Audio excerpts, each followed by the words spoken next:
You're listening to the Fan2Fan Podcast, and on this episode, we're talking about the Friday the 13th movie franchise with Josh Spiegel of Movie Timelines. Here we go.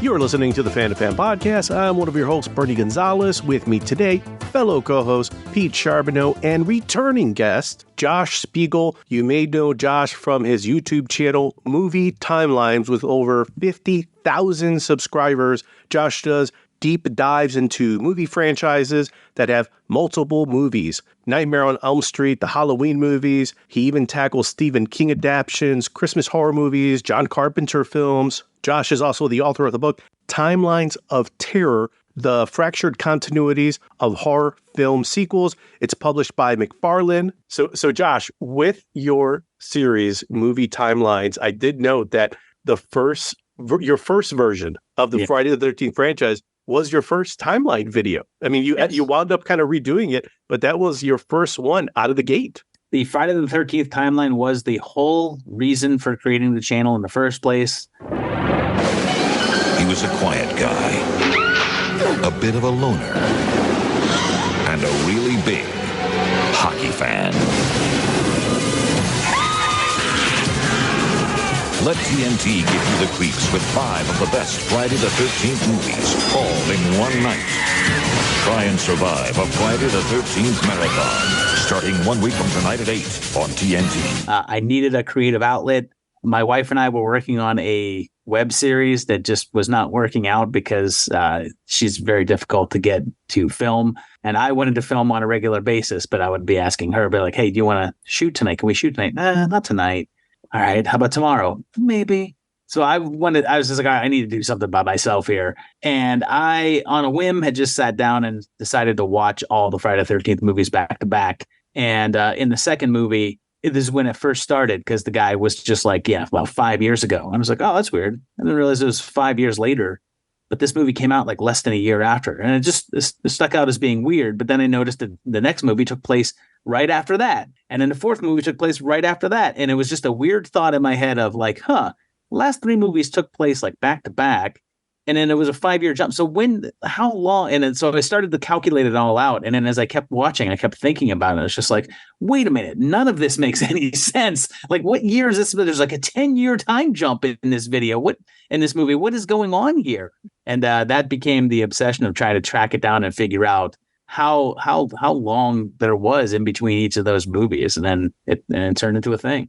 I love how you went from when we were talking last time about the Amityville franchise and kind of how your channel evolved from your wife and you kind of being foodies, not being able to kind of like make time to make those videos because like you just mentioned your wife's schedule to, you know what, I'm just going to go like on the deep end of the pool into like horror movies and franchises. Fertile ground for sure. And something that, you know, your 50,000+ subscribers have dug in with you on as you've evolved from that.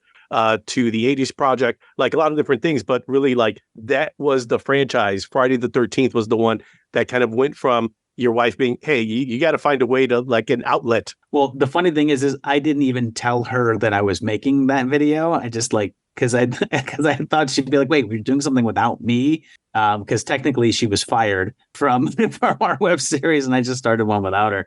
I didn't tell her that I had done it until it was like uploaded and ready to go. You re-recorded that one, didn't you, Josh? Because you weren't happy with that original one. Yeah, I mean, when I go back and when I look at a lot of my earlier videos, it's like I feel as if the channel has evolved quite a bit in terms of sound quality, in terms of video quality, the green screen. Like, I mean, I didn't really know how to green screen that well back in the day, and my green screen was pretty crappy, and I was just using like the camera that was on my computer, pretty low end. And now I shoot it all in HD and it's like much nicer and the green screen is a lot more complicated. Yeah, I kept looking at some of the older videos. At number one, I would say, God, I hate looking at this. And also, you know, one of the things that I realized is that my writing has evolved quite a bit because in that first video, I'm talking about 12 movies and it's like a 15-minute video. And I think I spend about a minute or so talking about each movie. And nowadays I talk about 3 movies, 3 minutes per movie. So my episodes are much longer. And my redo of the Friday the 13th movie is like over a half hour long, talking about the same movies. So it's just the stuff that I talk about when I watch a movie has evolved quite a bit. I mean, I think that part of the charm of it is often that this stuff is wonky. When I watch a film series that has it all together, it feels like less exciting. You know, it's kind of these guys actually seem to know what they're doing in terms of content. Well, you actually took time to figure this out. I know, that's less interesting. So like it is kind of more fun when you're trying to figure out when it's kind of when you have something where a character's just like, yeah, 15 years ago this happened, and you're like, wait, what? That 15 years ago? But I mean, they're wearing the same clothes. It's like it's the same fashion sense, and it's like the last one has a big calendar up that says like 1980, and they're like 15 years ago, and next movie is 1982. It's like, wait, what? That's the stuff that I think is it's kind of fun. Like I always hope that like when somebody sees me like enjoying this stuff and poking fun at it and the ways that we do, that it's of reverence, and I really enjoy all of that. I mean, it's why I love all the low budget, the super low budget indie movies. I've had a lot of the creators over the course of these years that have commented on the videos, and most of them are favorable. I mean, in the earlier part of the channel, I was a little harsher towards some of the people that made the movies, and I've certainly changed that up a little bit because I don't really have any ill will towards these guys. I super respect what they are able to do with very low budgets.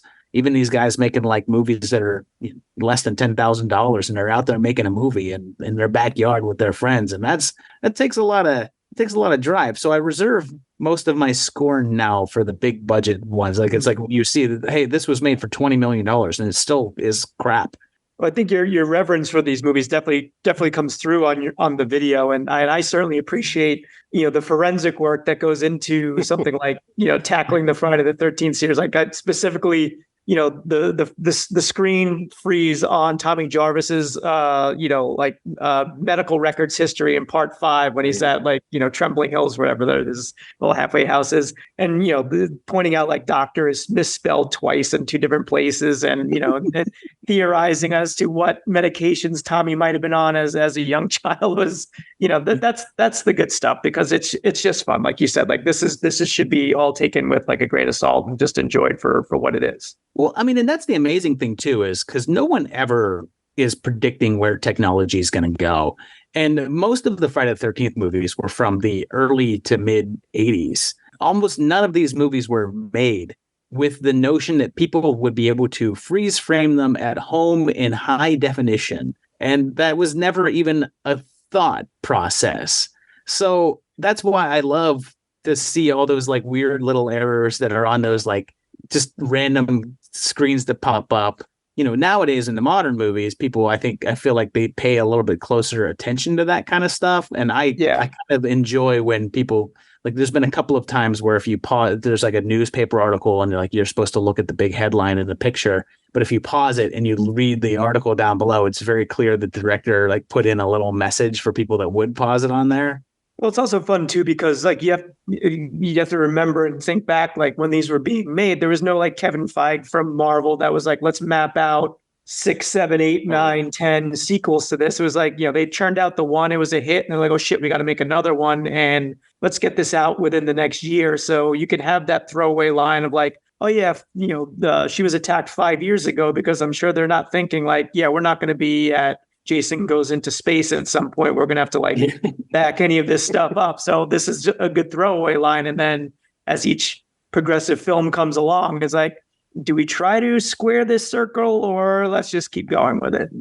Well, and that's the interesting thing to see about a franchise where you have a bunch of different filmmakers coming into it with their own approach versus those franchises that have one person that's kind of the creative driving force. Like Child's Play has a little closer continuity than most of the other ones because Don Mancini is kind of like writing all of them.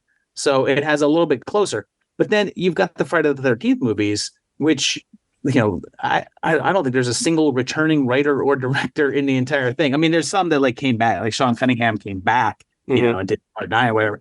It's just this sort of individualized take. So almost every one of them wasn't thinking about the franchise as this greater whole. Most of them were just thinking, yeah, this is my movie, this is my Friday the 13th, and this is the universe I'm setting it in. And none of them really cared. Like, oh, but when did the last one take place? This won't make sense if I have a 10-year time jump here. That won't make any sense. I mean, it doesn't matter. It's their Friday the 13th movie, and that's what they're focused on. And that's something you brought up too when we were talking about Amityville. That actually gave me kind of like a different lens to look at the horror movies, because your comment were like, in these horror films, Jason, Freddy, Michael Myers, kind of like the big three, the one constant is the antagonist, the slasher.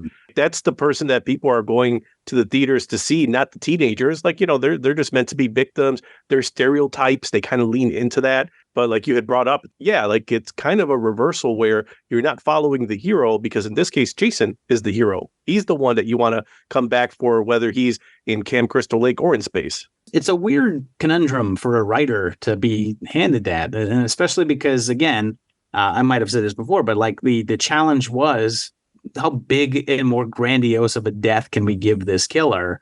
And they do. And then the next writer is essentially handed this and saying like, okay, bring him back. So, it's a tough thing. No superhero movie has ever been handed that, have been like, well, we killed this person off in the last movie, but your movie is entirely focused around how that person comes back to life and comes back. It's like, no, not really. It's just they find a different villain. 1, 2, 3, 4, 5, 6, 7, 8, 9, 10, 11, 12. Friday the 13th. You may only see it once, but that will be enough. Friday the 13th, rated R. I was going to ask you, Pete, do you remember your first instance in your first encounter with the Friday the 13th franchise? Not specifically, but, when you talk about like the Mount Rushmore of like slasher franchises, I feel like I've always gravitated towards Friday the 13th as kind of been like my favorite personally. I mean, Halloween, obviously the first Halloween, probably one of the best standalone movies of that genre. But there's something about the Friday the 13th series, I'll say to a point, because I'm going to be very like get off my lawn. But like, I feel like after part 6, I'm kind of like, as I've gotten older, I'm like kind of like done with the franchise there, because it just, the zombie Jason thing, I know a lot of people love it. I was more, again, being younger when I first saw, the movies, and I have to say that these were like on cable for me, watching with friends and cousins. But like the stuff that was more grounded in reality, quote unquote reality, that was the stuff that got me. And just like more like it had, those early ones just had like a grittier feel, like the film, I think we talked about once you get to part 4, there starts to become a bit of a gloss on it. And that's not to take away from it. I mean, part 4 is wildly entertaining. But then, like, they just, even though the budgets were shrinking, they started to look better. They were filmed more like it out in California, more on sound stages as opposed to on location. So it lost a little something for me. So I mean, I still loved it as a kid. I think the first one I saw in the theater was part 5, which is a weird one to be your first one to see in the movies. But and I was 13. I begged my mom to take me because I couldn't believe that they said the final chapter was the last one. How they wouldn't lie about that, but yet here's another Friday the 13th. This is incredible. So yeah, so I feel like I've grown up with Friday the 13th in many ways, and so I have like a very it's something that is very near and dear to my heart, because I have a lot of great memories of watching it with various friends throughout the years. But a couple of years ago, around Halloween, while I was living in Florida, the Tampa Theater had like a week where they were showing horror movies all week long, and they did a double feature of Friday the 13th, the original and the final chapter that I went to go see. And the theater was packed. It was a great experience to see those 2 movies in the theater with a raucous, loud crowd, and I loved it. And I think that's just the power of these movies. They're not great movies, but they're entertaining, and they provided tons of entertainment for many of us over the years. In your scrapbook, Josh, when was your first encounter with Jason? Was it just young Josh Spiegel in like a wood paneled basement watching Friday the 13th on cable, VHS, mom and pop store rental? That's pretty much. I mean, the wood panel basement is it's crazily spot on. Most of the movies I watched, I did get into horror a little bit later in my life. I didn't watch horror movies until I was a teenager. I was definitely afraid of them. The matter of fact that the first Friday the 13th movie that I went to the theater to go see, I was a grown ass man, and I went to go see Jason Goes to Hell in the movie theater. That's the first one I can remember actually going to, but I don't honestly, I don't remember which was the first one that I actually saw first. Part of me wants to say that the first one that I actually watched was 3. I just know that it did take me a while to watch them because I just would not do horror movies, but I did have a big affinity for Jason once I became enamored with horror movies. Because again, I think I said this the last time, but the thing that turned my mind on horror movies was a documentary about Tom Savini, where he showed how he did a lot of things. And there was a big focus in that video where they showed the prop head of Jason in part 4 with a machete in it and everything like that. And he was talking about how he did it, and he actually had the prop right there. And that was one of those things of like, oh, that's cool. So it's just like a fake head that they stick the machete in. So I always felt sort of an affinity towards that one specifically because of Tom Savini showing me how he did it all, which was pretty neat. Honestly, for the most part, I don't remember which of them was, but I always loved Jason. But one of my personal favorites is a Zombie Jason episode. So I do have an appreciation for Zombie Jason. 8 is the point when I'm like, okay, now it's starting to be a bit of a chore here. But I still actually enjoy those later episodes. Like, I like watching 8. I think it's crappy, but I enjoy it. It's goofy. I like 9 more than most people because I think it's just weird and dopey, and I enjoy the hell out of it. I do kind of hate Jason X, though. Do not like that one at all.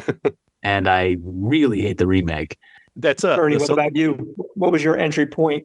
I was going to say it's a little bit of both, because with you guys, I discovered horror a lot later, because it wasn't until I went away to college that I could rent these without like my parents looking over my shoulder at the video store saying, you can't rent that. Like, I could get past Highlander. So it's like, oh, it looks like it could be a period piece. So it's fine. Predator was a little like 50-50. But yeah, you see Jason, it's like my mom would like watch me pick it up and I could turn around and I could already see her be like, no, like that's never going to happen. Like, you're not going to rent to that. Like, go rent Rad Racer or Excite Bike, because that's you'll get away with that, but not this. So I never tried. But yeah, first year in college, go to the local video store. Yeah, I've said this before. I started with A, I went through Z. That's how I saw a lot of these films, renting these movies and watching them for the first time. Like, I was binging them. There's no need to fear the number 13 any longer, because Paramount is slashing prices on 13 scary motion picture hits. At only $19.95 each, no one will be able to resist the sharp savings on some of their worst fears. Okay, you big hunk of a man, come and get me. Everyone's just dying for Jason. And now his latest stab at terror has been slashed to just $19.95. Friday the 13th, Part 7, The New Blood. Plus, customers can scream again and again with the entire Friday the 13th Never Say Die collection.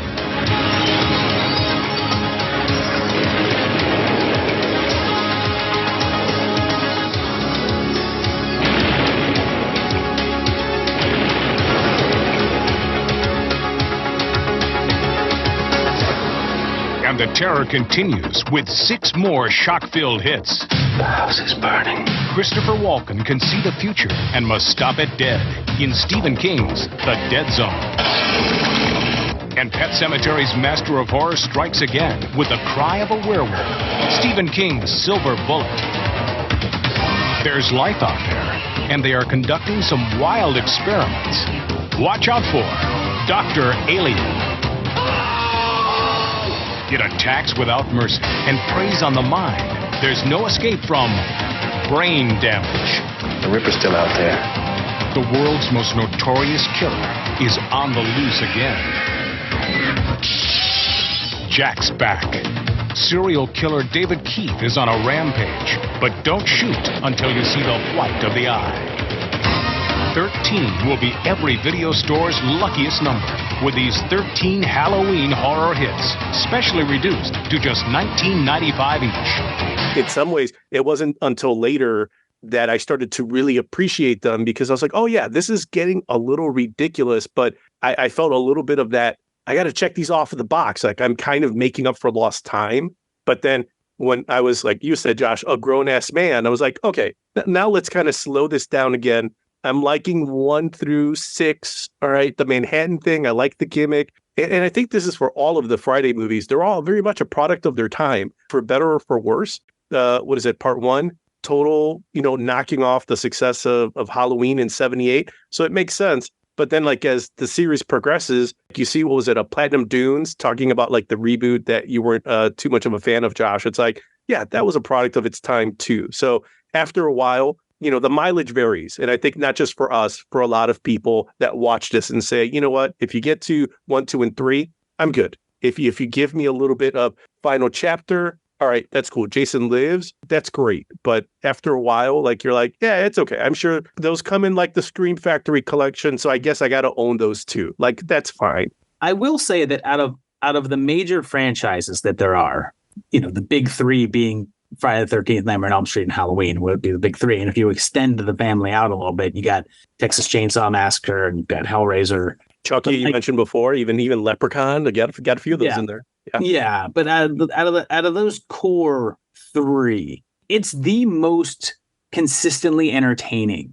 Halloween for me falls off a massive cliff, and I just don't enjoy watching about half of the Halloween movies. I get no joy whatsoever out of. So are you a fan of 3, Josh? I love Halloween 3. Okay. I wish Halloween dropped Michael Myers and just did the anthology thing, because Halloween 3 is great. And it's a fun story. You and John Carpenter and Deborah Hill, Josh. I know. I love it. I love it. 2, I enjoy 2, but I don't love it. It's a really big drop off from part 1. I feel like part 2 is better when you watch it right after part 1, and you get that whole feeling of like it's one continual night. And the Freddy movies are just so wildly all over the place, because there'll be one that I'll be like, oh, I love that, and then the next one I'll be like, I hated it. It's like the one glue for that one is Robert Englund. But like you said, to your point, like, it just varies so much based on the tone. That's a good point. Yeah, I think we're Friday, it is as consistent in its inconsistency. It's like, it's entertaining. It's a product of its time for whatever it is. But at least from movie to movie, you kind of know what you're going to get. I go back to the quote that my friend Derek from Shindig Radio, that out of the big 3, with Nightmare on Elm Street, you're getting the single best character in Freddy Krueger. With Halloween, you're getting the best movie, the best individual movie. And with Friday the 13th, you're getting the best overall experience from movie to movie. Friday, May 13th. It's Jason versus Tina. Don't go in there! The match made in hell. There goes the neighborhood. Friday the 13th, Part 7, The New Blood, rated R. Starts Friday, May 13th. Which I still remember, anecdotal aside, that was one where I remember going to see that in the movies. And that was back in the day where you could get some random person in line to pretend to be your, quote, uncle to get you a rated R movie. And it was me, John Zemsky, and our friend Pete DeVito. And our friend Pete DeVito was just this loud, Italian guy, mostly had a heart of gold. But when the Weed Whacker comes out, he and someone else both yelled out, "It's the Weed Whacker," in the theater, and like the whole place just went crazy. It was one of those, communal theater experiences that you seem to get less and less these days. But man, back in the 80s. I think that goes back to Josh's point about the entertainment value, because you see this with an audience. It gives something else to the momentum of the movie, because then if you're watching it on your own, part of like an AMC marathon, or you're just, bringing out the Blu-ray and like, let me just watch them all back to back to back. It can be a little bit of a slug where you're like, I don't know that maybe I'll just skip A New Blood. Maybe Jason Goes to Hell. Like, I'll watch the intro, but, do I really need to watch the rest? It's like, yeah, I'll just skip to the end where Freddy brings them in and there's like the random demon magical claws that come out of nowhere and the dagger of magic, the Necronomicon. It's like, yeah, I'll just skip through that. Or maybe, for that matter, I'll just go to Josh's YouTube channel and just watch him do the highlights. Like I can just skip that episode and that's fine. That's perfectly fine. Well, I think an interesting thing about the Friday the 13th series is that, and I agree, like with what Josh was saying, I think more so than Halloween, and I think definitely more so than Nightmare on Elm Street, if we're going to hoist those up as like the three major ones, like you really see the progression of slasher movies through as that series progresses. Even just from the standpoint of first one, you've got your killer, like you kind of see that evolution of where audiences went from wanting the killer to get their comeuppance and get killed at the end to, oh, hey, these kids are really annoying. I think I'm kind of rooting for Jason to kill all of them. And you kind of see that progression like through certainly like 3, 4, 5, 6, like the kids and the counselors and the 20-somethings trying to play teens, get progressively more and more, annoying and disposable, where you're like actively rooting for them, and their demise, as opposed to like early on in the series, say what you will about the character development of these movies, but like you're like, okay, well, like, Alice, I hope she comes through this, or you were rooting for the people to survive the night, as opposed to you rooting for Jason to just wreak holy havoc on all of them. And it's interesting how that over a fairly short period of time, a couple of years, that like just changes. Well, and think about this is one of the weirdest things to kind of throw out there about the Friday the 13th movie, that in hindsight is something that is, I think, strange to comprehend. The first two movies are whodunits, because a lot of the old slasher movies all hinged upon that. Which of these characters is actually the killer? Who could it possibly be? And when you watch the first movie, it's a straight up whodunit. Sure, the answer is completely out of left field and makes no sense, because it's like, oh, whodunit? A character you've never met before. But the second movie, you as the audience member don't know that it's Jason when you're watching those movies for the first time with no knowledge of this series whatsoever. And as a matter of fact, considering that the first movie showed you Jason popping up out of lake as a kid, the idea of it being Jason seemed weird. So you're probably thinking like, oh, who is it? It could be any one of these characters. And then at the ending where they're like, no, it actually is Jason. It's kind of a surprise. I mean, it's not to us now, because we see, the very first instance we see Jason, we're like, Jason. But when that came out, they didn't. It was still a mystery movie. And obviously, anything after that, it's no longer a mystery movie, with the exception of part 5. Easy to forget, because, yeah, you're right. In the first one, they use the musical cue to at least let you know from the POV of Jason's mom that there is at least a consistent spoiler theme. Alert. My God. Oh, sorry. Yes. Sorry. 1980. I think we're past like the statute of limitations for spoilers at this. Yeah. If you hit play on this podcast, you knew what you were getting into, people. That's what I'm saying. But yeah, no, that's a good point, Josh. Yeah, the musical cue is meant to at least help the audience realize there is a character, like you mentioned, that you don't see till the end, that is responsible for this. And then in the second one, in rewatching it, and I think I probably rewatch it every other year or so, and I skip around the franchise. But I think watching it again, I noticed that there are a few moments where they almost set up how any of these teenagers, these characters, could be the killer. And, that poor snake that poor snake, actually, like, there was no consultant on the set that was like, yeah, let's not cut that snake in half. But all of those little sprinkles to be like, well, is the kid with the sudden burst of rage and the machete in his hand, could he be this person? But then to your point, Josh, you're like, oh, no. We just did that. Red herrings. In the end, it's just the kid who came out of the lake. It's him. It was him the whole time. This is one of the reasons why I actually really appreciate part 5. It does bring back that whole notion of whodunit. There are those who believe that the terror of Jason is buried forever. They're wrong.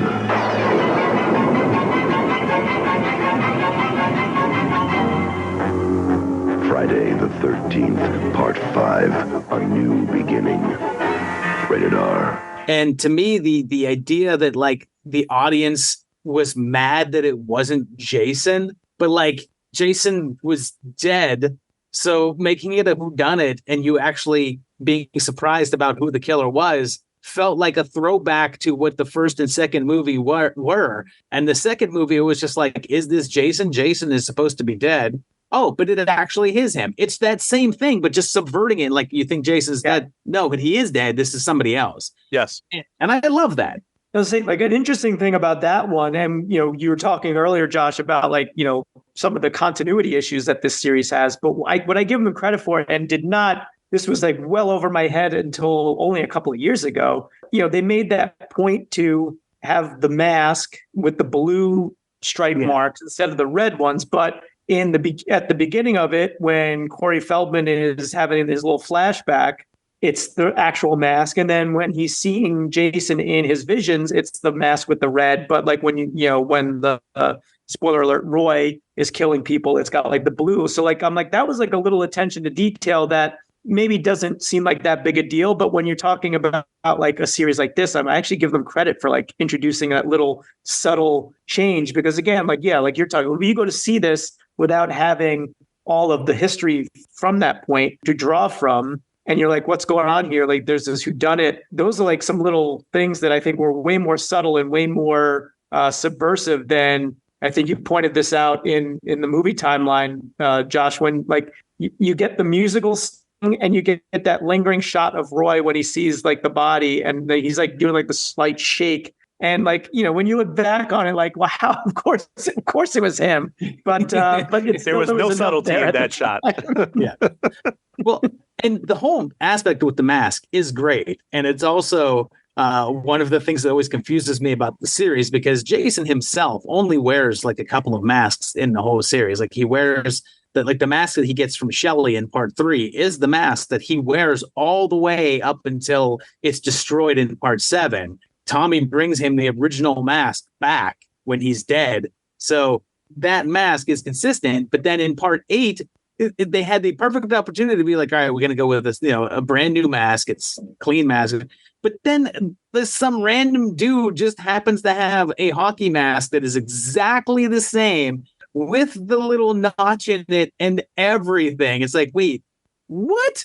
But so I like the notion that you had this other killer that obviously had to get a different mask that wasn't actually Jason's mask. So it was different, because it probably would be different. What are the odds that the two hockey masks are going to be exactly the same? And I like it's like Michael Myers, like going into the convenience store, and always there just happens to be a Shatner mask for him to like pluck off the shelf. There's always a Woolworth or like a Ben Cooper Shatner mask sitting somewhere. 100%.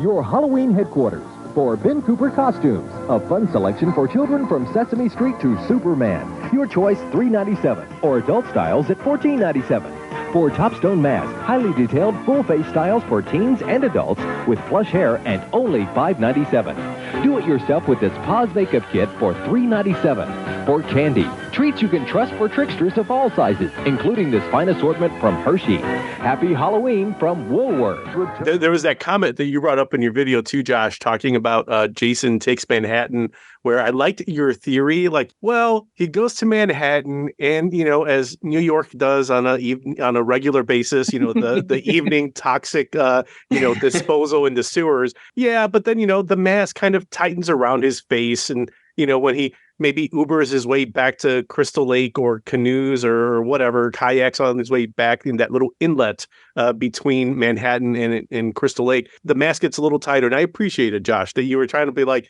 there's a way where there's continuity that can be brought here. And then you double down on that by saying, and probably because he goes back to Camp Crystal Lake, that's why the authorities find him and Jason goes to hell. So Jason be like, you know, this guy looks creepy. We should follow this guy. Next thing you know, that's how we get to Jason Goes to Hell. Well, what's funny is invariably on almost any unanswered questions video that I do, and on quite a few of the timelines, there's usually like one commenter that will make a comment about like, oh man, who even thinks about this all that much? Man, it's just a waste of time and whatever, you know, get a life or blah, blah, blah. First of all, I was raised in the era of the no prize, of the Marvel Comics no prize, which was write in and try to, like, if you see an error, don't just say, oh, that's an error. Hey, have fun with it and come up with an explanation. It's a badge of honor. Absolutely. Yeah. I don't know. As a horror movie fan, I just think it's kind of fun. Like, it's kind of fun to try to figure out how he got from Manhattan to Jason Goes to Hell. I know the writers didn't. The writers didn't care. They were just like, oh, he's there. As a fan, it's kind of fun to do that. Yes. 50,000 plus people can't be wrong, right? They can't be wrong. Yes. Yes, I definitely engage with the trolls at times because it does, because then they comment more and then it's engagement. Well, I mean, especially I think with Friday, because it kind of begs engagement because people just enjoy it, in their ways, in different ways. So, but you mentioned talk about maybe not enjoying it. So you weren't a fan of the reboot then, Josh, huh? No, I do not like the reboot. Stay tuned for more of the Friday the 13th movie marathon, only on the new TNN. All right, and that's the end of part 1 of our discussion with Josh Spiegel about the Friday the 13th franchise.